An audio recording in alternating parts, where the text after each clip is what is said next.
अभी अंध्यो होत उदंगल दूरी सब समझो भानु द्यो। गुणस्थान विवेचन की जो पीठिका है, उस पीठिका का विश्लेषण हम लोग कर रहे हैं।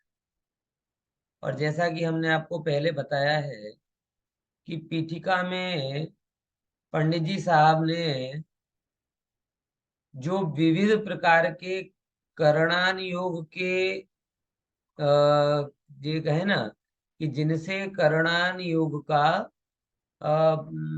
पढ़ना नहीं चाहते, ऐसे लोगों के जो जो भी प्रश्न हैं, उन प्रश्नों का समाधान वो इस पीठिका के माध्यम से कर रहा है। उसमें से एक जो आखिर में आया, अलग अलग अनुयोग के पक्षपाती, उसमें एक प्रथमानुयोग वाला था।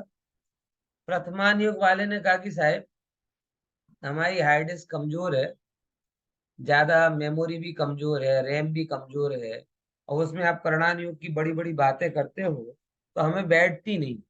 इससे बढ़िया आराम से आप तो हमें कोई महापुरुषों की बातें सुनाओ, कहानी सुनाओ, और काम चल जाएगा। तो टोडरमल जी साहब ने इसका बड़ा शानदार समाधान किया और ये बोला कि भैया देखो, कहानी भी तुम्हें सुनना है, लेकिन सुनना क्यों है कि धर्म में लगने के लिए। और करणान योग के द्वारा जब तुम गहराई से वस्तु को समझते हो तो अपने आप धर्म में लग जाते हो। बराबर। फिर क्या कहते हैं, चरणान योग का पक्षपाती आया, और चरणान योग के पक्षपाती ने कहा कि आप जो कह रहे हो वो तो ठीक, लेकिन हमें तो कोई नैतिक उपदेश दो। 13 नंबर का प्रश्न है। बराबर। कि चरणान योग का पक्षपाती कहता है कि हमें कोई नैतिक उपदेश दो तो हमें समझ में आए। तो वहां टोडरमल जी साहब ने बहुत ही जोरदार प्रयोग करते हुए बताया कि सच्चा दान ज्ञान से होता है, सच्ची पूजा ज्ञान से होती है, सच्ची भक्ति ज्ञान से होती है, सच्ची जो विषय कषाय से विरक्तता है वो भी किससे होती है, ज्ञान से ही होती है। इसीलिए जो भी आप चरणान योग के द्वारा करना चाहते हो, वो सब एक्चुअली तब होगा जब आप ज्ञानाभ्यास करो। बराबर। क्या करोगे, ज्ञानाभ्यास। और इसीलिए बहुत सुंदर लाइन थी, उसको पढ़ते हुए अपन आगे बढ़ते हैं। दिख रही सबको ये लाइन कि ज्ञान बिना जे उदासीनता થાય છે તે પુણ્ય ફળની દાતા છે, મોક્ષ કાર્ય સાધતી નથી, માટે માટે ઉદાસીનતામાં પણ જ્ઞાનાભ્યાસ જ પ્રધાન છે। कोई कह रहा है कि हम आत्मा परमात्मा को जानते नहीं, वस्तु व्यवस्था को जानते नहीं, लेकिन हम विषयों से दूर हैं। तो टोडरमल साहब कहते हैं कि it is not possible at all. ज्ञान के बिना की जो उदासीनता है वो उदासीनता नहीं है। हाँ, मनोरोग जरूर है, मनोरोग जरूर है। लोगों को जब मनोरोग हो जाता है तो हर चीज से उदास हो जाते हैं। हम नहीं मुंह फुला के बैठ जाते घर में, सब गुस्सा करते मैं घर छोड़ के जा रहा हूँ। समझे कि नहीं? तो ज्ञान के बिना की जो उदासीनता है वो मनोरोग का चिन्ह, और ज्ञान के साथ वाली जो उदासीनता है वही एकमात्र आनंद की दाता है। इसीलिए एक बार मैं कहता हूं कि अगर आप बीमार हैं तो दवा लें या ना लें, भूखे हैं तो भोजन करें या ना करें, लेकिन दुखी हैं तो जिनवाणी का अभ्यास जरूर करें। बराबर। दवा लेने से दुख दूर होगा नहीं होगा पता नहीं, भोजन करने से दुख दूर होगा नहीं होगा पता नहीं, लेकिन जो भी दुख होगा, अगर हमारे अंदर में ज्ञान का अभ्यास होगा तो डेफिनेटली 110% वो दुख चला जाए। इसीलिए अगर आप एक्चुअल परिवर्तन करना चाहते हैं, मूलभूत सुधार करना चाहते हैं, तो हम सबको ज्ञानाभ्यास करना चाहिए। ठीक है, ये बात यहाँ पर आ गई। अब यहाँ पर 14 नंबर का प्रश्न है। 14 नंबर का प्रश्न कौन पढ़ेगा? है देखते हैं पढ़ने वाले। चलो वैशाली बहन को चांस देते हैं। वैशाली बहन ने नहीं पढ़ा अभी तक। हाँ चलिए वैशाली बहन आप पढ़िए।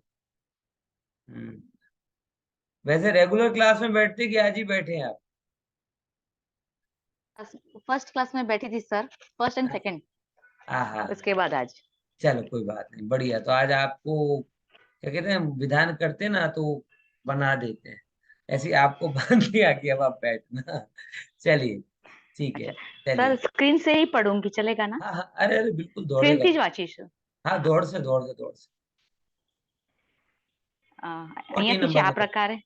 हाँ અચ્છા, हाँ। અહીં કોઈ તર્ક કરે કે કોઈ જીવ શાસ્ત્ર અધ્યયન તો ઘણું કરે છે અને વિષયાદિક તો ત્યાગી નથી થતો, તો તેને શાસ્ત્ર અધ્યયન કાર્યકારી છે કે નહીં? જો છે,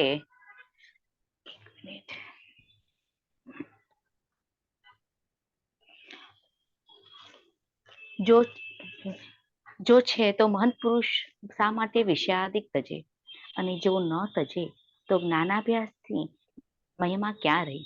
उत्तर, बहुत सरस शास्त्राभ्यास पहला प्रश्न बराबर समझी लो।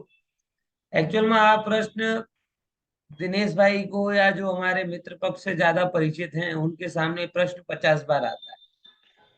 एक ही एक प्रश्न आता है कि भाई अगर आप अपने से कहते हैं, जैसे हमारी एमपी में जाए ना तो हम एक बार बार सुने ऐसे बातें तो बड़ी बड़ी करते हैं, ये तो छोड़ा नहीं है, वो तो छोड़ा नहीं, ये तो करते नहीं है, वो तो करते नहीं, बराबर। तो छोड़ा नहीं, त्याग नहीं किया, त्याग नहीं किया, इसका बहुत गुणगान होता है। और कहीं ना कहीं हमारे अंदर में ये त्याग का कॉन्सेप्ट क्या है, एक एक त्याग के मान का जो भाव है ना वो अंदर में जमा हुआ है। इसीलिए त्याग करने से जो मान मिलता है और उस मान की जो जगत में क्या कहते हैं एक्सेप्टेंस है, वो ज्ञान के मान से, ज्ञान के बराबर नहीं, उससे कई गुना ज्यादा। आज भी जगत में ऐसा मान दिया जाता है कि ज्ञानी तो कोई बात नहीं, कोई भी हो जाए, त्यागी बड़ी बात। जबकि शास्त्रकार इसके उल्टा बोल, शास्त्रकार ये कहते हैं कि इस जीव ने त्याग तो अनंतों बार किया, लेकिन जानने लायक चीजें जानी नहीं। अंतिम ग्रीव अकलों की हद, पायो अनंत वीरिया पद, पर सम्यक ज्ञाने न लाधो। लिखा है ना, दुर्लभ निज में मुनि साधु। कि तूने ग्रेवेब तक गया और एक बार नहीं अनंतों बार गया, लेकिन क्या प्रॉब्लम रही? सम्यक ज्ञान न लाभ। हमने सम्यक ज्ञान की प्राप्ति नहीं की। और ग्रेवेब तक जाना मतलब आपको पता है, करणानियुग की भाषा में कहें, करणानियुग पक्की बात करता है।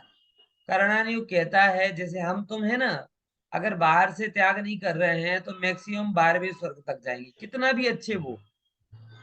और पांचवा गुण स्थान जो 12 व्रतों का पालन करने वाला है वो 16वें स्वर्ग तक जाता है। और ग्रेवेक तक वही जाता है जो बाहर में मुनिचर्या का पालन करता हो। नियम है ये करना नहीं। पता है आपको? मीना बहन पता था? हिंदी आम आटलू तो फावे ना कि नहीं फावती? मीना बहन फावे છે ને? હા ફાવે છે। अच्छा, ये रूपल शाह मुमुक्षु એમાં કઈ ભાષા કમ્ફર્ટેબલ છે? રૂપલ શાહ મુંબઈ, સોરી। હા ગુજરાતી જ છીએ અમે। अच्छा, तो બધા ગુજરાતી છે ને? જય જૈનેન્દ્ર। જય જય। આ બેન પણ બેસે છે રેગ્યુલર, પણ વિડિયો ઓન નથી કરતા। હું 4-5 ક્લાસ થી નોટિસ કરી રહ્યો છું। સારું, વિડિયો ઓન કરે તો થોડી ઓળખાણ વધે, બીજું કઈ નથી। જેમ ચરણાની યુગમાં સામાન્ય કથન હોય, કરણાની યુગમાં વિશેષ કથન હોય, એમ એકલો ઓડિયો સાંભળવાથી સામાન્ય પરિચય વધે અને વિડિયો જોવાથી વિશેષ પરિચય વધે। બરાબર। હવે જો મુદ્દા સમજીએ આપણે। कि પોસિબલ હોય તો બધાને ઓન રાખવાનું રાખો તો સારું રહેશે. જો ક્યાં આવ્યું? હા, બહારની વાત બહુ થાય છે, પણ કરણાન યોગની મર્યાદા એક બાજુ એમ લખવામાં આવે કે જીવ અનંતો બાર ગ્રેવેક સુધી ગયો. કરણાન યોગનું કથન એટલે 100% સાચો, વ્યવહારનું કથન નહીં કહેવાય. બરાબર. બીજી બાજુ એમ કહેવામાં આવે કે ભાઈ આ જીવ ચારિત્ર પાલન કરવું અઘરું છે બહાર, तो अनंतों बार ग्रेवेक तक गया है, तो अनंतों बार इसने बाहर में मुनिपद धारण किया ही होगा. पहले नंबर ये बैठ, क्योंकि करणान योग से बात सिद्ध होती है, अगर वो ग्रेवेक तक गया तो यहां मुनि बने बिना जाता नहीं. तो क्या छूट गया इस जीव से है? तो क्यों ना विचारत है मन में, क्या शेष रहा इन साधन. साधन बहुत बढ़िया पद है श्रीमद का. बराबर. तो ये बात हमें समझनी है कि जो बार बार हमारे ऊपर आरोप किया जाता है और हम भी थोड़े कई बार इससे विचलित से हो जाते हैं, बात सही तो है, सीख तो रहे लेकिन कुछ कर तो नहीं रहे, सीख तो रहे लेकिन कुछ कर तो, करना मतलब क्या हो? बाहर में कपड़े चेंज कर दे वो करना हो गया, एक आध वस्तु छोड़ दे वो करना हो गया है, जगत में दिखने दिखाने की काम करना है वो करना हो गया. ये होना इंपॉर्टेंट है कि करना? बोलो खुशी बेन.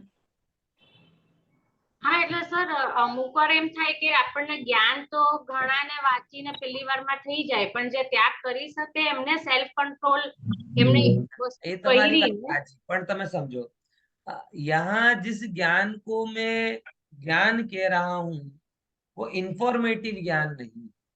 पहले नंबर ये समझ, इंफॉर्मेटिव ज्ञान तो चारित्र से भी उत्तर है, क्योंकि वो अगर आपने अनंतों बार ये पाया है, बाहर का आचरण किया है, तो अनंत अनंत बार 11 अंग 9 पूर्व के ज्ञाता भी हुए. पॉइंट समझ में आया ना जिज्ञासा बहन? ख्याल में आ रहा है ना? दोनों बातें कि अगर ग्रहवेग तक अनंतों बार गए हो बाहर में मुनि व्रत धारण करके, तो 11 अंग 9 पूर्व के पाठी भी अनंतों बार हुए. तो ना तो वो ग्रहवेग तक जाना महत्वपूर्ण है और ना वो 11 अंग 9 पूर्व का पाठी होना महत्व. हम यहाँ ज्ञान मतलब सम्यक ज्ञान के, बराबर, वो दुर्लभ है. और जब आप उसको टारगेट करते हो सम्यक ज्ञान को, तो आपका ज्ञान भी सम्यक ज्ञान का साधन है और बाहर का आचार भी सम्यक ज्ञान का साधन है. समझे कि नहीं समझे? भी स्व संवेदन सहित का ज्ञान, भाव भाषण सहित का ज्ञान, आत्मानुभवन पूर्वक होने वाला ज्ञान. जब आप ज्ञान को वह कहते हो, तब ये आपका जो हम पढ़ रहे हैं ये ज्ञान भी उसका साधन बन जाता है, और जो बाहर में हम आचार कर रहे हैं वो भी क्या बन जाता है? साधन बन जाता है. बिल्कुल वैसे ही जैसे जब कभी हम साइंस पढ़ते हैं, तो साइंस के पढ़ने पर एक थियोरिकल लेक्चर होता है और एक प्रैक्टिकल लेक्चर होता है. तो थियोरिकल लेक्चर भी साइंस की अंडरस्टैंडिंग का कारण है और प्रैक्टिकल लेक्चर भी, लैब में बिताया गया टाइम भी किसका कारण है? साइंस की अंडरस्टैंडिंग का कारण. तो इंफॉर्मेशन प्रैक्टिकल के थ्रू अंडरस्टैंडिंग में बदल, समझे? अकेला प्रैक्टिकल करो, ज्ञान ना हो तो किसके लिए कर रहे हो, क्यों कर रहे हो? अकेला ज्ञान करो, प्रयोग ना करो तो सम्यक ज्ञान कैसे हो? पॉइंट समझ में आएगी? तो ये नक्की कर लो कि दोनों चाहिए. लेकिन तो भी जगत में आज भी जो एक सोशल सिनारियो है, वो सोशल सिनारियो में बाहर के आचार को ज्यादा तवज्जो दी जाती है. अगर आप धर्म के नाम पर 100 लोगों को इकट्ठा करेंगे तो 99 की धर्म की समझ छोड़ने पकड़ने तक सीमित रहती. सही बात है कि गलत बात? छोड़ने पकड़ने तक. छोड़ना पकड़ना मतलब हम ये करते हैं और ये हमने छोड़ दिया. हम मंदिर जाते हैं, हमने आलू खाना छोड़ दिया. हम पूजा करते हैं, हमने रात को खाना छोड़ दिया. हम यहाँ जाते हैं, वहां जाना छोड़ दिया. छोड़ने पकड़ने तक समझ. उन लोगों को अभी ये समझ में नहीं आता कि जो मैं हूं वो छोड़ा भी नहीं जा सकता, और जो मैं हूं वो पकड़ा भी। इसीलिए जो छोड़ पकड़ की समझ है धर्म में, वो धर्म की व्यवस्थित समझ है। तो वो व्यवस्थित समझ जगाने के लिए भी क्या करना पड़ेगा? स्वाध्याय के अलावा कोई हमारे पास उपाय नहीं। तो ये जो प्रश्न है बड़ा मार्मिक है। ये तो वो तमाम आशंकाओं को खत्म करता है। जो आशंका, जो आरोप हमारे ऊपर आते हैं कि भैया पढ़ते तो बहुत हैं लेकिन विषय का त्यागी नहीं है, विषय का त्यागी नहीं है, तो उनके लिए। और देखो अब क्या कहते हैं, उसके आगे जोड़ते हैं।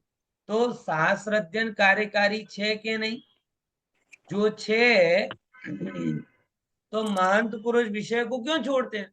अकेले शास्त्र पढ़े ना विषय, जैसे ये आज का नया पैटर्न एक है यूनिवर्सिटी में जो पढ़ाया जाता है ना, कि साहब आप गोल्ड मेडल लो लेकिन आप कुछ भी करो, जैन दर्शन पढ़ो उसमें गोल्ड मेडल ले लो, बड़ी बड़ी किताबें लिख दो, लेकिन सामान्य कुलाचार सदाचार का भी ध्यान ना रखो। आज है ऐसी एक फौज जो यूनिवर्सिटी थ्रू धर्म को पढ़ना चाहती है। वो धर्म के ज्ञान से तो सजे हुए हैं लेकिन धर्म की सुगंध से वंचित। उनके मुंह से बोलोगे तो इन जानकारियां जानकारियां निकलेंगी, लेकिन उनके जीवन से धर्म की सुगंध नहीं है। समझे कि नहीं समझे? और वही आप धर्म को किसी परंपरा से समझोगे, किसी ज्ञानी के पास, किसी व्रती के पास, किसी साधर्मी के पास, तो आपका मन जिनवाणी के ज्ञान से और आपका जीवन जैनाचार से सुशोभित हो जाए। और अगर आप अकेले यूनिवर्सिटीज के थ्रू पढ़ेंगे या उस माइंडसेट के साथ में पढ़ेंगे तो आपके जीवन में धर्म नहीं दिखेगा, केवल बुद्धि की फाइल में धर्म अपलोड होता जाएगा। जैसे कंप्यूटर में बहुत सारी फाइल होती ना, ऐसी आपकी एक ब्रेन की एक फाइल है न्यूरॉन्स, उस न्यूरॉन्स में धर्म की इंफॉर्मेशन क्या होती जाएंगी, फीड ऊपर फीड होती जाएंगी। वो बहुत बड़ी बात नहीं। तो महंत विषयों को क्यों छोड़ते हैं? और दूसरे नंबर, अगर नहीं चढ़े नहीं छोड़े तो फिर ज्ञानाभ्यास की महिमा क्या रही? तो ज्ञानाभ्यास को क्यों करें? अगर वो विषय को छोड़ना जरूरी है, ज्ञानाभ्यास जरूरी नहीं है, तो हम अकेला छोड़ छाड़ कर देंगे ना। क्या मतलब ये माथा पकाए? और पढ़ना कोई कोई इजी काम तो है नहीं, बड़ा तकलीफ का काम है। गजब है कि कई बार मुझे लगता है रात का खाना छोड़ना थोड़ा इजी है। क्यों? क्योंकि उसमें तो थोड़े दिन बाद हैबिट हो जाती है, रोज रोज दिमाग पे प्रेशर करने की जरूरत नहीं पड़ती। एक बार आपकी बॉडी का साइकिल सेट हो गया, फिर अपने आप 5 बजे भूख लगेगी, और वो टाइम गया तो फिर भूख भी नहीं लगेगी। लेकिन ज्ञान के लिए तो आपको रोज घिसना पड़ेगा। तो इट्स क्वाइट टफ देन बाहर की क्रिया। बराबर ख्याल में आएगी नहीं? समझे कि नहीं? तो इसके लिए वो कहते हैं कि भाई दोनों को जरा हमें समझाओ कि ज्ञान कीमती है कि बाहर ना आचार। अब पढ़िए, बहुत बढ़िया समाधान आएगा टूडर मजी साहब का। ઉત્તર. શાસ્ત્રાભ્યાસી બે પ્રકારના છે, એક લોભાર્થી, એક ધર્માર્થી. ત્યાં જે જીવ અંતરંગ અનુરાગ વગર ખ્યાતિ, પૂજા, લાભાધિકના પ્રયોજનથી શાસ્ત્રાભ્યાસ કરે તે લોભાર્થી છે. તે વિષયાધિકનો ત્યાગ નથી કરતો અથવા ખ્યાતિ, પૂજા, લાભાધિકના અર્થે સ્ક્રીન करो करो करो। વિષયાધિકનો ત્યાગ પણ કરે છે, છતાં પણ તેનો શાસ્ત્રાભ્યાસ કાર્યકારી નથી. જે જીવ અંતરંગ અનુરાગથી આત્મહિતના અર્થે શાસ્ત્રાભ્યાસ કરે છે તે ધર્માર્થી છે. પ્રથમ તો જૈન શાસ્ત્રો જ એવા છે કે જેને તેનું ધર્માર્થી થઈ અભ્યાસ કરે છે તે વિષયાધિકનો ત્યાગ કરે છે. તેનો તો જ્ઞાનાભ્યાસ કાર્યકારી છે જ. કદાચિત પૂર્વ કર્મોદયની પ્રબળતાથી ન્યાયરૂપ વિષયાધિકનો ત્યાગ ન થઈ શકે તો પણ તેના સમ્યક દર્શન જ્ઞાનના હોવાથી જ્ઞાનાભ્યાસ કાર્યકારી હોય છે. જે પ્રમાણે અસંયત ગુણસ્થાનમાં વિષયાધિકનો ત્યાગ વિના પણ મોક્ષ માર્ગપણું હોય છે. देखो अब कितनी बढ़िया बात करी टोडामणि साहब की। अप्रोच देखो, हमेशा पॉजिटिव अप्रोच से बात करते हैं। बोले शास्त्राभ्यासी दो प्रकार के हैं। कौन कौन से? एक तो लोभार्थी और एक धर्मार्थी। अब लोभार्थी कौन है? बड़ी सरल भाषा में कहें कि जिसको धन का लोभ है उसे तो सारा जगत लोभी कहेगा, नो डाउट। बराबर। मैं आपको पढ़ाऊं और फिर डिमांड करूं कि भैया 1,000 रुपया मुझे दो, 5,000 रुपया मुझे दो, तो नो डाउट आप सब लोग कहेंगे पंडित जी लोभी है। ठीक है, ये लोभ है। लेकिन मैं अगर आपको पढ़ाऊं और कहूँ कि नो सबसे बोलो कि मैं बहुत अच्छा पढ़ाता हूं, तो क्या ये लोभ नहीं? सबसे कहो कि किसी पैसे वाले से, मतलब ये एक गजब चीज है। इनडायरेक्टली काम कराए, प्रसिद्धि के लिए काम करे, अपनी बड़ाई के लिए काम करे, कोई अपना काम सधवाने के लिए पढ़ाए, मेरे ख्याल में आ रहा है?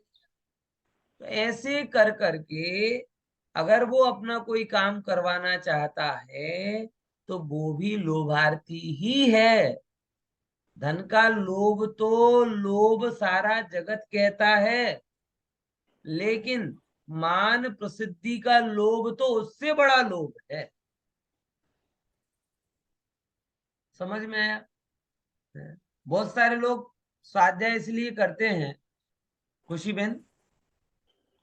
हाँ। हाँ, कि किसके लिए स्वाध्याय करते हैं? कि जैसे कभी कभी पढ़ते हैं ना, तो श्रेष्ठ में श्रेष्ठ पुण्य कहाँ से बन रहा है? श्रेष्ठ में श्रेष्ठ पुण्य जिनवाणी के अभ्यास से बन। और उससे क्या होता है? पूरे से सब मिलता है, वो पढ़ने लग जाते। तो वो उनका पढ़ना भी किसके लिए है? लोभ के। तो पहले नंबर ये समझो कि जो लोभार्थी है, देखो यहाँ पे कि ख्याति पूजा लाभादी न साथे लोभार्थी અને એ તો વિષયાદિનો ત્યાગ નથી કરતો।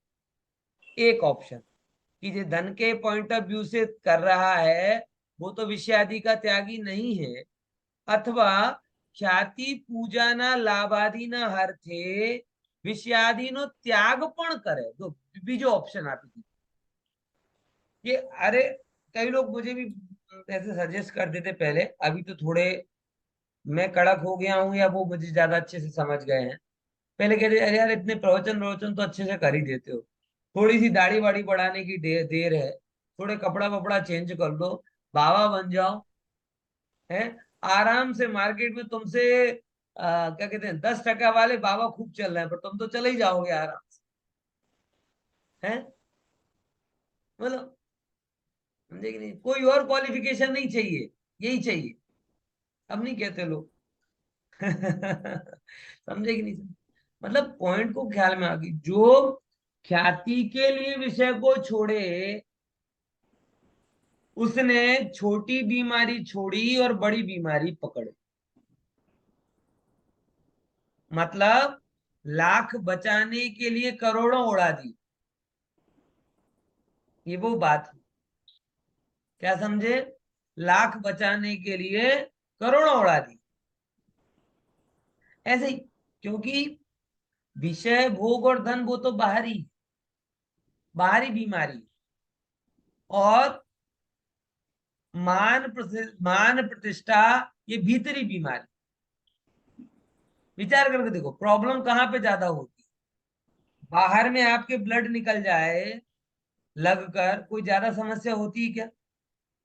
यहाँ पे चोट लगी और यहाँ के यहाँ ब्लड निकल गया, कोई बहुत बड़ी समस्या नहीं हुई। लेकिन अब वो ब्लड, आपको चोट लगी लेकिन ब्लड कहाँ निकल रहा है? आपके अंदर निकल रहा है। अब सीरियस मैटर हो, अब वो हेमरेज हो सकता है, अब वो ट्यूमर बन जाएगा, है अब ज्यादा प्रॉब्लम का कारण। What is my point?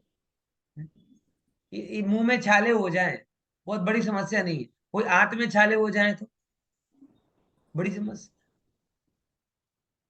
है। ये ढेमचू ढेमचू बोलते ना, क्या ढेमचू क्या बोलते से? हाँ, ये बाहर पर ढेमचू क्या बोलते से? गुजराती में क्या बोलते? ढेमचू ढीमचू बोलते? ढिमचू ढीमचू ढिमचू टीमचू। ढिमचू। हाँ डी का डे हो गया। ढिमचू यहाँ पड़े तो ज्यादा दिक्कत नहीं होती, और उसकी दिशा बदल दो, वो ढिमचू आगे की साइड नहीं पीछे की अंदर की साइड हो जाए तो कितनी तकलीफ हो जाएगी बताओ, है? समझे? यानी सब क्या बताना चाह रहा हूं कि विषय भी बीमारी है और प्रसिद्धि भी बीमारी है, विषय बाहरी बीमारी है, मान भीतरी बीमारी है। जगत में जैसे बाहरी बीमारी से खतरनाक भीतरी बीमारी मानी जाती है, ऐसे ही मोक्ष मार्ग में मान प्रसिद्धि की बीमारी को बड़ा बीमार का, विषयों के बीमार को कम बीमार का। बीमारी तो है, हम उसे आरोग्य नहीं कह सकते। ढिमचू है तो है, अब छोटा हो चाहे बड़ा हो क्या फर्क पड़ता है तो है। हम उसे ये नहीं कहेंगे ये तो ताज है, ये है ढिमचुई। समझे कि नहीं समझे? वो ताज नहीं है, मुकुट नहीं है, लेकिन लेकिन अंदर की बीमारी से वो कमतर है। और वैसे ही विषय बुरे हैं, लेकिन प्रसिद्धि के लोभ से विषय छोड़ना उससे बुरा है। क्योंकि विषयों में तो आपने बाहरी बीमारी को पकड़ा, और मान जगत बड़ा करे, बड़ा गिने, इसमें आपने भीतरी बीमारी। बराबर। देखो आगे चलते हैं। अब उसके बाद में टोडरमल साहब की पॉजिटिव, देखो सॉल्यूशन करने की स्टाइल। टोडरमल साहब पहले राजमार्ग बोलते हैं। राजमार्ग क्या बोलते हैं कि पहले तो जिनवाणी ऐसी ही है कि जो उसे सुने उसके विषय कसाय आदि छूट ही जाते। ये नियम कि जो जिनवाणी सुने, राजमार्ग देखो, वो कभी आपको ये नहीं कहना चाहते कि विषय कसाय करने की प्रेरणा नहीं देना चाहते। पहले नंबर राजमार्ग बताते हैं और आपको ये विश्वास दिलाना चाहती, अगर तुम जिनवाणी पढ़ रहे हो ना, अगर ठीक ठीक पढ़ोगे तो अंदर में जिनवाणी उतरती जाएगी और आपका चित्त निर्मल बनता जाएगा, बनता जाएगा, बनता जाएगा। ना हो तो मैं ओपन चैलेंज करता हूं, आज की डेट लिख लो और 1 वर्ष तक स्वाध्याय करो नियमित, और तुम्हारे अंदर में सुधार ना हो तो मैं पढ़ाना छोड़ दूं। बोलो, नौकरी दाव पे लगा दी। लेकिन मुझे भरोसा है किसका? जिनवाणी।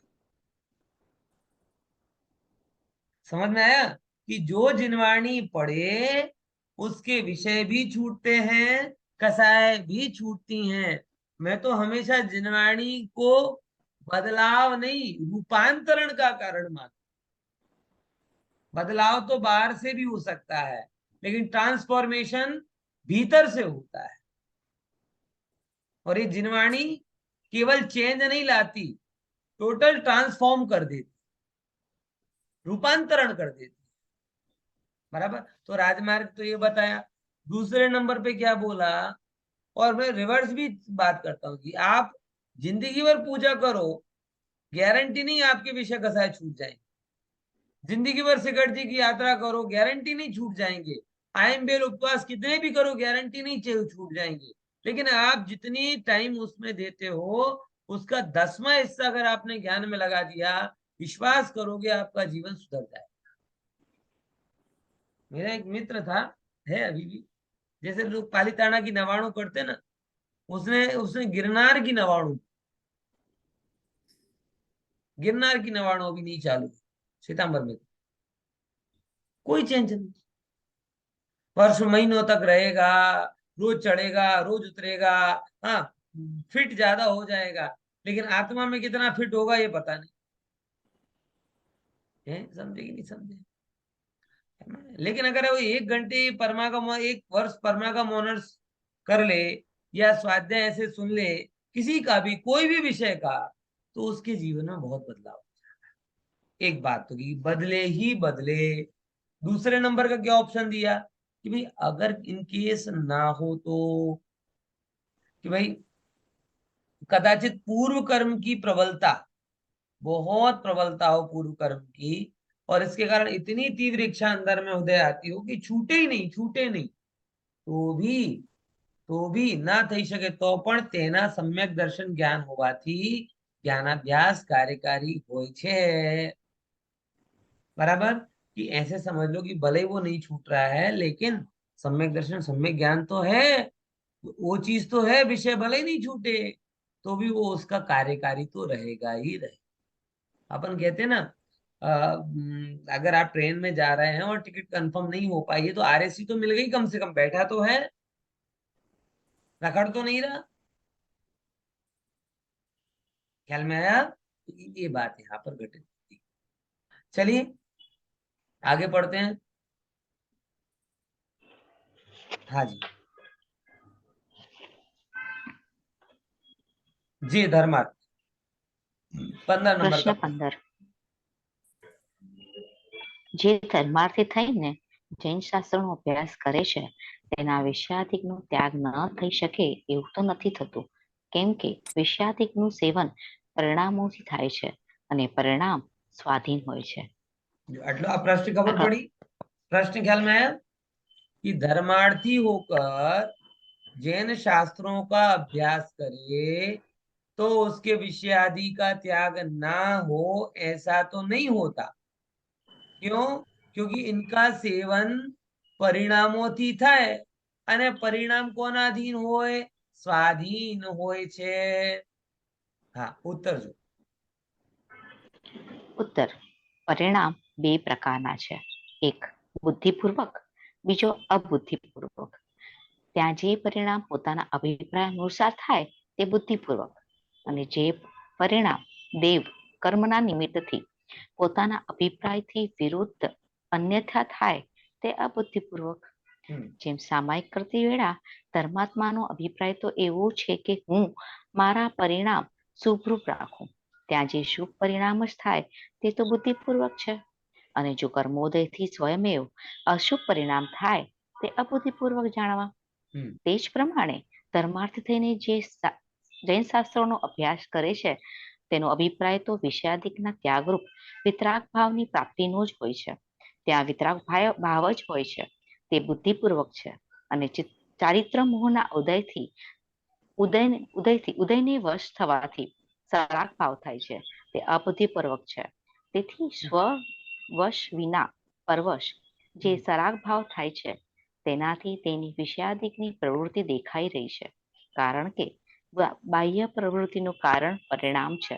જો બહુ સરસ અહીંયા કીધું કે અહીંયા પરિણામને બે કેટેગરાઇઝ કર્યા, એક ઇન્ટેન્શનલી અને અનઇન્ટેન્શનલી, બુદ્ધિપૂર્વક અને અબુદ્ધિપૂર્વક। બરાબર? બહુ સિમ્પલ કહું कि જેમ કે આપણે બધા અહીંયા સાંભળવા આવીએ, બરાબર, सुनने के लिए आए तो वीडियो चालू किया है, ज्वाइन हुए हैं, बराबर, टटार बैठे हैं, टकटकी लगाकर देख रहे हैं, ध्यान से सुन रहे हैं। ये सब काम किसके लिए है? इट मीन्स कि हम पढ़ना चाहते हैं, सुनना चाहते हैं, समझना और सीखना चाहते हैं। ये काम कैसे हमारा, ये अभिप्राय हमारा कौन सा है? इंटेंशनली ऐसा है, बुद्धिपूर्वक हमारा अभिप्राय ऐसा। मगर उसके बावजूद भी कभी ध्यान भटक जाए, है, यहाँ का वहां चला जाए, खुशी में नशो में सबके साथ होता है ऐसा। है? आप तुम्हारे प्रिय स्टूडेंट में से हो, इसीलिए हम कहते हैं आपको छूट ना जाए, इसलिए बोल देते हैं। बाकी गाड़ी तो कईयों की पटरी पर उतरती है। मगर मैं कहा कि खुशी बहन की गाड़ी पटरी से उतरी गई तो कल एक आध पॉइंट छूट जाएगा लोगों का, इसलिए वो आपको जबरदस्ती चढ़ा के रखता हूँ कई बार। समझे ना? हाँ, तो ये जो अभिप्राय बना, बराबर, कि भाई सुनना है, ये हुआ बुद्धिपूर्वक। लेकिन उसके बावजूद भी कभी पूर्वकृत कर्म के उदय से, प्रमाद के कारण आप उसमें दृढ़ नहीं रह पाए, तो गाड़ी कहाँ हो जाती, आंखें वहां हो जाती, तो वो कैसे हुआ? अबुद्धिपूर्वक। इनका एग्जाम्पल सामायिक का दिया, मैंने स्वाध्याय का दिया। पूजन करते टाइम पर, हाँ, अगर आप इन्वॉल्व नहीं हो रहे तो वो अबुद्धिपूर्वक, वो बुद्धिपूर्वक आप सुनना नहीं चाहे। जैसे मैं यहाँ पे कई बार कहता हूँ भाई, जब ये लोग सुन ही रहे हैं, सब लोगों को मैं यही कहता हूँ कि अगर आप सुन ही रहे हो और खरेखर आप 100% सुनना चाहते हो तो आप वीडियो ऑन करो। ये बुद्धिपूर्वक सुनने का कमिटमेंट है कि वीडियो, हमको इस टाइम पे कोई दूसरा काम नहीं करना चाहते, मात्र सुनना चाहते हैं, बराबर, ये एक सिंपल साइन। लेकिन अगर आप साथ में दो चीजें लेकर चलेंगे तो उसमें गड़बड़ी। तो परिणाम दो प्रकार के हुए, एक बुद्धिपूर्वक और अबुद्धिपूर्वक, बराबर। अब देखो जरा समझते हैं, ये डेफिनेशन क्या बोली कि चरित्र मोह के उदय से जो सराग भाव हो रहा है वो अबुद्धिपूर्वक हो रहा है। यानी ज्ञानी के अभिप्राय से पूछा जाए कि भैया तुम पाप करना चाहते हो क्या, तो उसका प्रदेश प्रदेश बोलेगा ना, ना और ना। लेकिन पूर्वकृत कर्म का उदय इतना प्रबल हो जाए और पुरुषार्थ मंद पड़ जाए तो वो हो भी जाते हैं परिणाम। ऐसा तो है नहीं है कि गृहस्थ को पाप के परिणाम नहीं, गृहस्थ को पाप करने का अभिप्राय मिटा है, पाप के परिणाम नहीं मिटे। ये दोनों का अंतर समझ में आ रहा है। जैसे हमें बीमार नहीं होना चाहिए, स्वस्थ रहना चाहिए, ये हमारा अभिप्राय है, बराबर। और इसके लिए हम उपाय भी करते हैं, उसके बावजूद भी कभी डबल सीजन हो जाता है तो सर्दी हो जाती है, कभी क्या कहते हैं अपच हो जाती है, कभी कुपच हो जाती है, कभी ताव आ जाता है, कभी एलर्जी हो जाती है, कभी ये हो जाता है, कभी वो हो जाता है। अब इनमें ये सब होने पर क्या हमारा स्वस्थ होने का अभिप्राय मिट गया? मिटा क्या? नहीं मिटा। स्वस्थ होने का अभिप्राय नहीं मिटा। बुद्धिपूर्वक हमसे पूछा जाए, नींद में पूछे उठा के, भैया स्वस्थ रहना चाहते हो कि बीमार, तो नींद में तो गलत आंसर दे देगा ना, है समझे कि नहीं समझे। और ये स्वास्थ्य का अभिप्राय इतना अच्छा है, इतना गहरा अंदर में पड़ा हुआ रहता है कि भले चंगे आदमी को कोई ऐसा पूछ लेगा भाई तबीयत ठीक है ना, तो उसे बुरा लग जाता है। अरे हमारी तबीयत को क्या हुआ है, तबीयत पूछ क्यों रहो, मतलब ये बात अभिप्राय से मैच नहीं करती। तो मैं ऐसा क्या दिख गया कि हम बीमार हैं? समझे कि नहीं समझे, ख्याल में आया? तो ये बात को जरा विचारना। हाँ बोलो। સરાગ ભાવ એટલે રાગ राग સાથેનો भाव, ભાવ. राग भाव। તો સરાગ અને રાગ સેમ જ છે. રાગ સહિત જે પરિણામ છે સરાગ, રાગ રહિત પરિણામ છે વિતરાગ। રાગ તો રાગ છે, એની સહિત और रहित अवस्था ने सराग અને वितराग कहलाય, बराबर। तो जैसे जैसे स्वाध्याय, जैसे स्वास्थ्य का अभिप्राय होने पर भी कोई कमी के कारण बीमारी हो जाती है तो हम बीमारी को एक्सेप्ट नहीं करते, रिजेक्ट करते। ऐसे ही वीतराग भाव का अभिप्राय होने के बावजूद पूर्व के कर्म के उदय के कारण अगर कोई दोष आता है तो हम दोष को एक्सेप्ट नहीं करते, हम उसे रिजेक्ट करना चाहिए। अबुद्धि पूर्वक है वो, मतलब समझ गए ना कि ये एक्चुअल में हमारे अभिप्राय अनुसार नहीं है, हमें ऐसा होना नहीं है, हमें ऐसा करना नहीं है, हम ऐसा होना नहीं चाहते, लेकिन हो रहा है वो बात। તેથી તેને વિષયાદિમાં પ્રવૃત્તિ દેખાઈ રહી છે, કારણ પ્રવૃત્તિનું કારણ પરિણામ છે। આ વાત बिल्कुल समझो। कोई कहे देखो समझना, प्रवृत्ति का कारण क्या है? परिणाम। अभिप्राय भले ही नहीं, परिणाम जरूर। कोई ऐसा कहे कि हम गृहस्थी में रहते भैया, लेकिन हमारे गृहस्थी में रहने के बिल्कुल परिणाम नहीं होते। नो उल्लू बनाई, उल्लू मत बनाओ, है ये तो ये दूसरों को बोलना, बिना परिणाम के क्रिया होती नहीं। व्यापार कर रहे हो, व्यापार तो कर रहे लेकिन बिल्कुल परिणाम नहीं, नहीं नहीं, अभिप्राय में निश्चित हो सकता है, नो डाउट। आप व्यापार करना नहीं चाहते हो, आप व्यापार करना नहीं चाहते हो, है ना, आत्मा में रहना चाहते हो, लेकिन वर्तमान में हालत ऐसी है कि व्यापार भी करना पड़े, घर गृहस्थी के काम भी करनी पड़े, तो बिना इन्वॉल्वमेंट के थोड़ी होता है। इसीलिए तो उसे दोष कहा है। अगर परिणामों का भी इन्वॉल्वमेंट ना हो तो दोष ही ना रहे ना, फिर तो वो गॉट इट माई पॉइंट। फिर तो व्यापार करते करते मोक्ष हो जाए ना, घर गृहस्थी करते करते मोक्ष हो जाए ना, भोग भोगते भोगते मोक्ष हो जाए ना। समझे कि नहीं समझे? तो ये जो बात जो लोग कहते हैं तो थोड़ी श्वेतांबर परंपरा वाली बात आ जाती वहां। श्वेतांबर परंपरा में ऐसा मान लिया जाता है कि वो एक झाड़ू लगा रही थी और झाड़ू लगाते लगाते मोक्ष हो गया। नहीं पता? आपको पता होगा अगर आपको एक किसी का नाम आता है, झाड़ू लगाते लगाते हाथी पर देखा और वो वस्त्र सहित मोक्ष हो गया, गृहस्थ अवस्था में मोक्ष हो गया, अन्य को मोक्ष हो गया, ऐसा नहीं। क्योंकि हमारे यहाँ ऐसा कहा कि परिणाम क्रिया बिना परिणाम के नहीं होती, क्रिया बिना परिणाम के नहीं होती, इसीलिए उसे दोष का है। अब वो एक दोष हुआ अभिप्राय का, एक दोष हुआ परिणाम का। अभिप्राय का दोष बड़ा दोष है, परिणाम का दोष छोटा दोष है।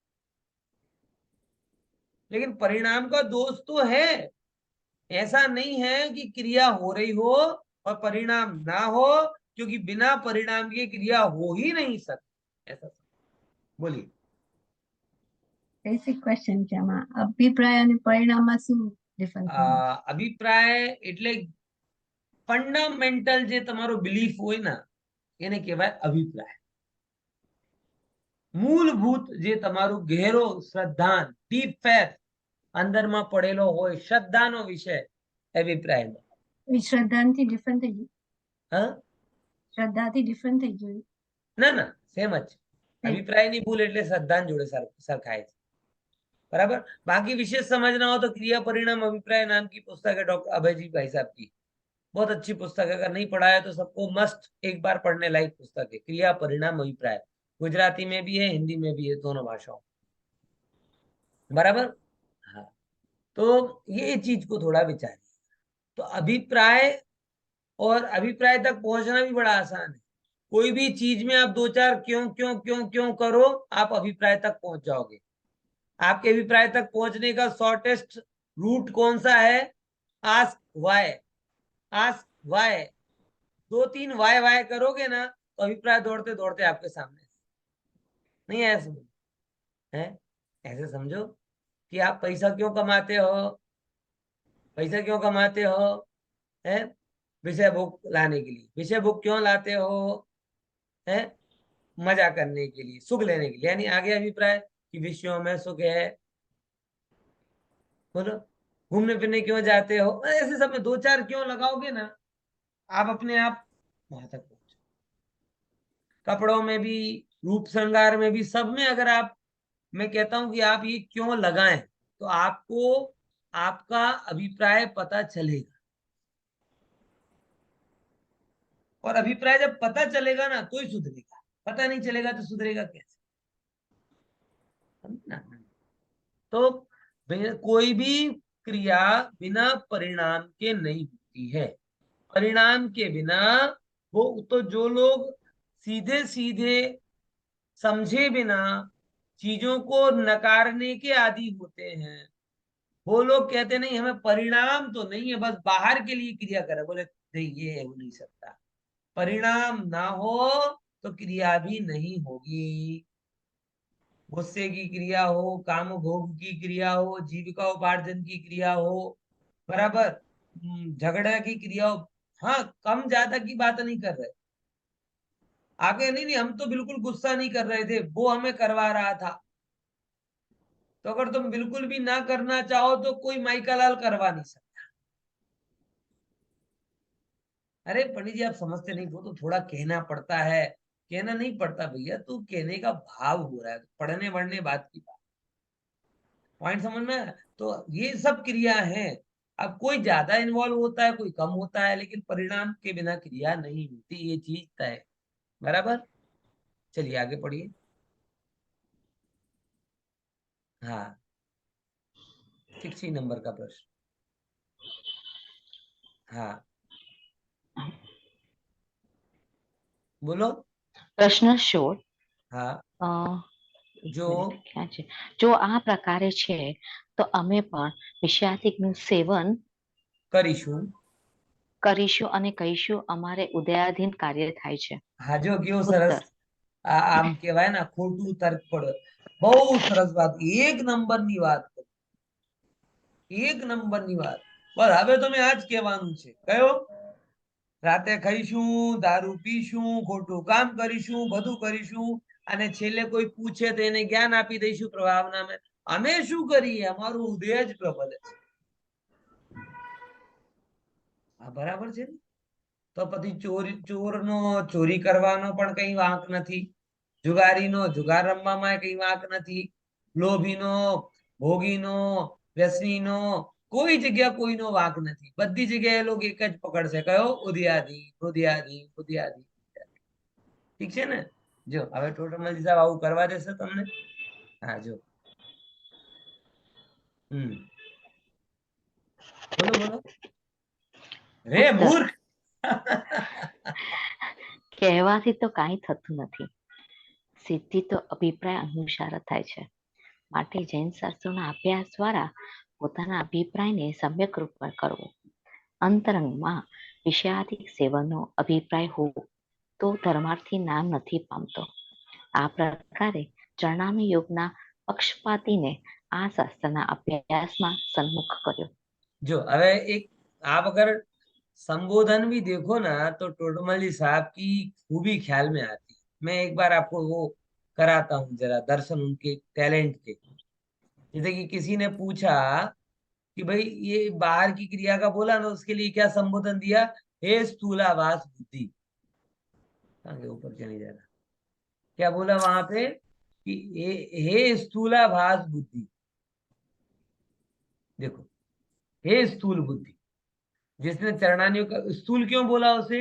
कि जो अभी बाहरी बाहरी चीजों को देख रहा है, भीतरी तत्व निर्णय को देख नहीं पा रहा, बराबर, उसको उसको उसको टकोर करने के लिए क्या बोला उन्होंने? हे स्थूल बुद्धि. और ऐसे ही ऊपर जाओ, प्रथमानियोग के पक्षपाती के लिए क्या बोला? सबके अपने अपने नाम दिए, बराबर. चरणानियोग का पक्षपाती हो गया, ऐसे प्रथमानियोग का पक्षपाती, हर एक के लिए नाम दिया, लेकिन सबको थोड़ा सम्मान के साथ बोला. लेकिन इसको तो क्या बोला? इसको क्या बोला? सबको थोड़ी प्रश्नों को इज्जत दी. हाँ भाई, ये स्थूल बुद्धि वाला है, ये सूक्ष्म बुद्धि वाला है, ये ऐसा है, ये वैसा है. लेकिन इसको तो सीधा धुतकार दिया, रे मूर्ख. આપણે ભાન વગર નથી, ખબર નથી પડતી તને? આવા અધર્માતા વગરના ક્વેશ્ચન કરે છે. એટલે ये क्वेश्चन जैन धर्म में एक्सेप्टेड ही नहीं है.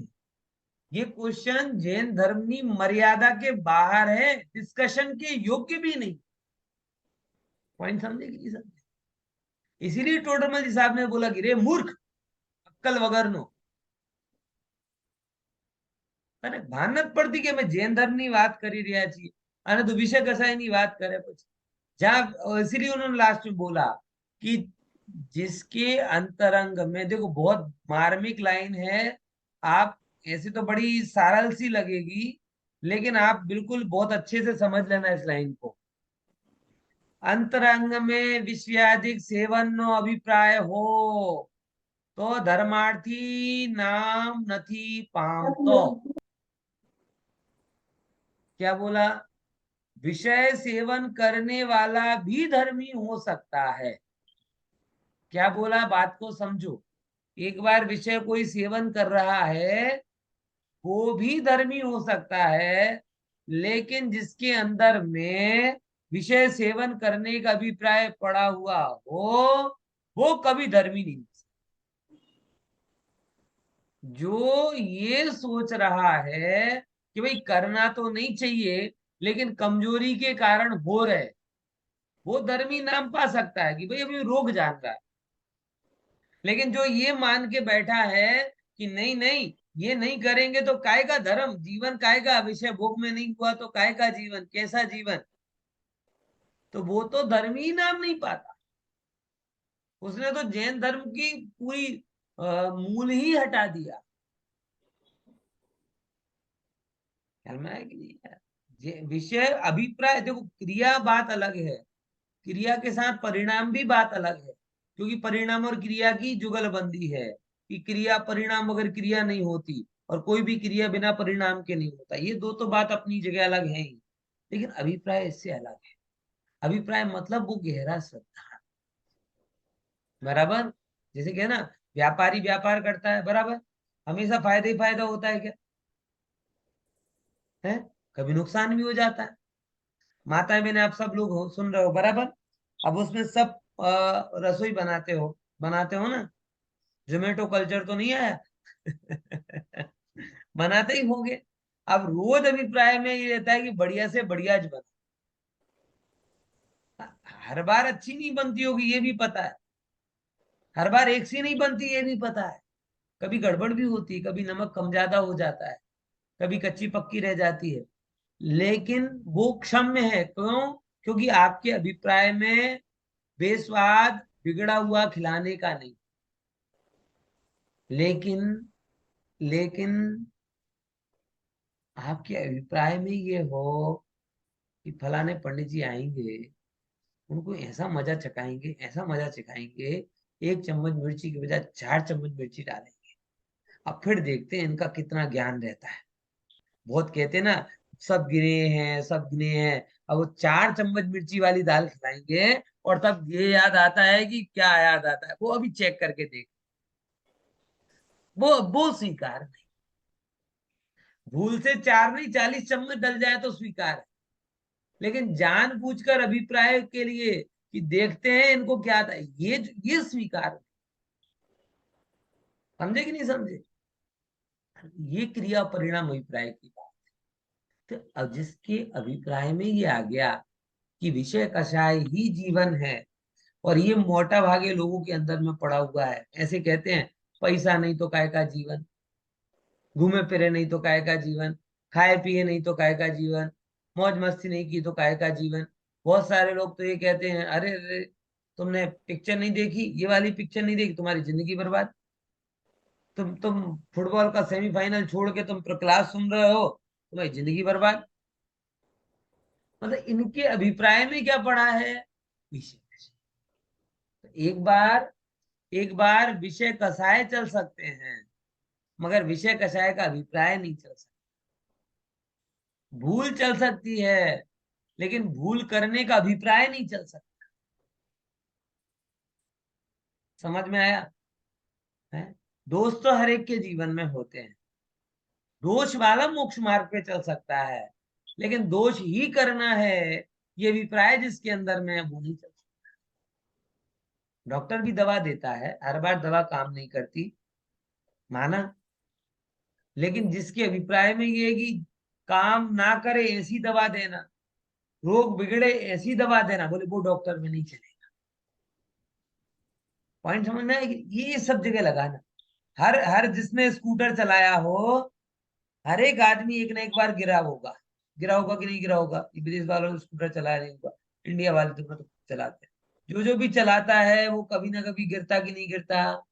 गिरा ही है, गिरे बिना कौन सीखता है, ऐसे कहते हैं अपन।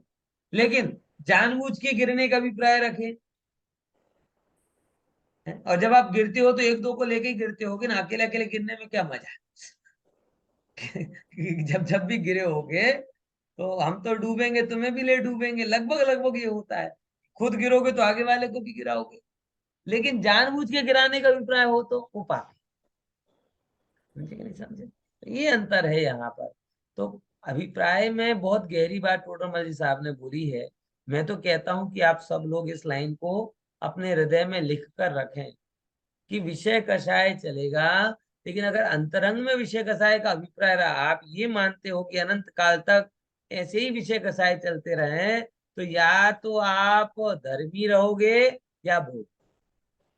भोगी धर्मी नहीं होता और धर्मी बराबर। ऐसे चरणान योग के पक्षपाती जीव को इसके सन्मुख किया। अब द्रव्यान योग का पक्षपाती क्या कहता है, जरा समझ पड़ी।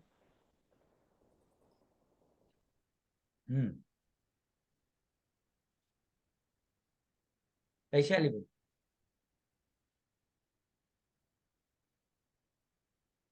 वैशाली बेन गायब છે, ચાલ તમે વાંચો ખુશી। વાંચું?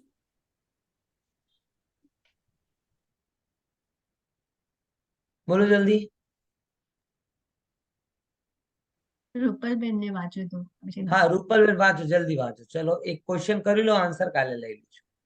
હા, હવે દ્રવ્યાનુયોગનો પક્ષપાતી કહે છે કે આ શાસ્ત્રમાં જીવના ગુણસ્થાનાદિરૂપ વિશેષ અને કર્મોના વિશેષ ભેદનું વર્ણન કર્યું છે, પરંતુ તેના જાણવાથી તો અનેક વિકલ્પ તરંગ ઉત્પન્ન થાય છે અને કંઈ સિદ્ધ થતું નથી. માટે પોતાના શુદ્ધ સ્વરૂપને અનુભવવો અથવા સ્વ પરનું ભેદ વિજ્ઞાન કરવું એટલું જ કાર્યકારી છે, અથવા તેના ઉપદેશક જે અધ્યાત્મ શાસ્ત્ર છે તેનો જ અભ્યાસ કરવો યોગ્ય છે. આ કયા ઉપર કમેન્ટ છે? આ ઘણી વખત જે આપણા જે મુક્ષુઓમાં આ પ્રશ્ન ઉભો થાય ને, તો કોનામાં થાય? મોસ્ટલી આ પ્રશ્ન ઉભો આપણે મુક્ષુઓમાં થાય. હવે તો લોકો સમજવા લાગ્યા. જયારે ગુરુદેવ શરૂમાં ચર્ચા કરતા હતા ना, तो लोगों को एक ही बात, अब करणानी को क्या पढ़ना है, इसमें तो विकल्प ही विकल्प है, नाना प्रकार के અને કઈ સિદ્ધ થતું નથી, इसलिए घूमट सार को रहने दो, समय सार पढ़ो. आज भी बहुत सारे लोग ऐसे मिल जाएंगे क्या कि जो समय सार से नीचे कोई बातें नहीं करना चाहते हैं. घूमट सार विकल्प बहुत शैक्षणिक ज्ञान, उसमें क्या बड़ी बात है. रातक सावकाचार वो तो बाहर की क्रिया को बताता है, उसमें क्या बड़ी बात है. प्रथमान योग पनुपुराण, उसमें तो किस्से कहानी, उसमें क्या बड़ी बात है. छेड़ाला वो तो बच्चों के लिए, उसमें क्या बड़ी बात है. क्या पढ़ो बस, और बढ़िया खाओ पियो मौज करो और समय सार पढ़ो. इस सोच वाले लोग आज भी हैं, मैं मिला हूं. अन्य चीजों का निषेध कर देते हैं, समय सार की स्थापना करते हैं, बुराई नहीं है, लेकिन क्या उस समय सार को समझने की पात्रता भी विकसित हो पाई? क्या वो जो कहना चाहते हैं वो आज तक उसकी गंध भी हमें मिल पाई, जरा सी भी वो ज्योति चमक पाई के अंदर में? इसीलिए उन लोगों को बोला है. और गजब है, वो टीवी का निषेध नहीं करेंगे, व्यापार का निषेध नहीं करेंगे, है. मैं तो कहता मैचिंग के नाम पर जो विकल्प तरंगे होती हैं उन्हें वो बुरी नहीं लगती है. राग देश सीरियल पिक्चर के नाम पे विकल्प होते हैं, वो बुरा नहीं लगता. ये चीज लाने में कितने विकल्प होते हैं, आप तो ये सोचो. वो बुरे नहीं लग रहे, लेकिन गोमट सार के विकल्प बुरे लगते हैं. राजनीति में कौन जीतेगा वो विकथा बुरी नहीं लग रही, लेकिन एक जीव का विशेष वर्णन कर रहे हो बुरा लग रहा है. पड़ोसियों के गॉसिप कर रहे हैं वो बुरा नहीं लग रहा, प्रथमानिक बुरा लग रहा है. विचार कर, जिम की चर्चा, गार्डन की चर्चा, इसकी चर्चा, उसकी चर्चा बुरी लग रही है, लेकिन धर्म की चर्चा जो है, उचित चर्चा है, वो बुरी नहीं, वो बुरी लग. क्या बता रहा है कि ये लोग ने अभी तत्व को समझा नहीं. इसीलिए टोडरमल साहब ने इनके लिए बोला सूक्ष्माभास बुद्धि. पहले वाले को क्या बोला था? पहले वाले को क्या बोला था? स्थूलाभास बुद्धि. अब इसको क्या बोला है? सूक्ष्माभास बुद्धि. सूक्ष्माभास बुद्धि का मतलब क्या है कि भाई ऊपर ऊपर से तो लगता है कि तू सूक्ष्म बातें करता है, लेकिन तेरी सूक्ष्मता भी आभासी है, यथार्थ नहीं है. क्योंकि जिसने यथार्थ सूक्ष्म मतलब आत्मा को पकड़ा है, वो आत्मा के विशेष क्यों नहीं जानेगा? विशेष बात समझना जरा. स्थूल और सूक्ष्म का क्या मतलब होता है? या कोई मेदस्विता की चर्चा तो स्थूलता में ही नहीं, माइक्रो और मैक्रो तो है नहीं. स्थूल और सूक्ष्म का डेफिनेशन जिनवाणी में क्या है कि जब देह सहित आत्मा की चर्चा हो तो स्थूल चर्चा, और देह रहित आत्मा की चर्चा हो तो सूक्ष्म चर्चा. सिंपल डेफिनेशन है. तो कुंद आचार्य देव भी स्थूल बातें करते हैं, और श्रावकाचार्य लिखने वाले भी सूक्ष्म बातें करते हैं. तो सूक्ष्म का मतलब स्वपर प्रकाशी, कारण शुद्ध पर्याय, परम पारिणामिक भाव, ये टिपिकल टॉपिक है. क्यों सूक्ष्म पकड़ते? अपने मोक्षों की बात है, बाकी तो और जगह चर्चा नहीं होती है. तो हमारे मोक्षों में क्या धारणा बन गई कि सूक्ष्म विषय लेना है. सूक्ष्म विषय लेना है तो कौन सा विषय लेंगे? फिक्स विषय, कारण शुद्ध पर्याय, दृष्टि का विषय, परम पारिणामिक भाव है, कारण शुद्ध, ऐसे ऐसे विषय, वो सूक्ष्म. स्वपर प्रकाशी, वो सूक्ष्म. भाई जब जब भी आत्मा को देह से रहित बताया जाता है वो सूक्ष्म है, और जब जब देह सहित आत्मा को बताया जाता है जैसे चरणान योग में, तो वो सब स्थूल है. तो जो सूक्ष्म को जानता है वो स्थूल को भी जानता है, जो स्थूल को भी जानता है वो सूक्ष्म को भी जानता है, और जो स्थूल को सही से जानता नहीं और सूक्ष्म की बातें करता है वो सूक्ष्माभासी है, और जो सूक्ष्म को सही से जानता नहीं, स्थूलता की बातें करता है, वो स्थूलाभासी। तो इस प्रकार से द्रव्यानियों के पक्षपाती को टोटमली साहब धर्म के मार्ग पर लाएंगे, वो अपन अगले क्वेश्चन में समझेंगे। प्रश्न नंबर 17 का समाधान कल है। जिनवाणी। जय जिन। जय जिनेन्द्र। जय जिन।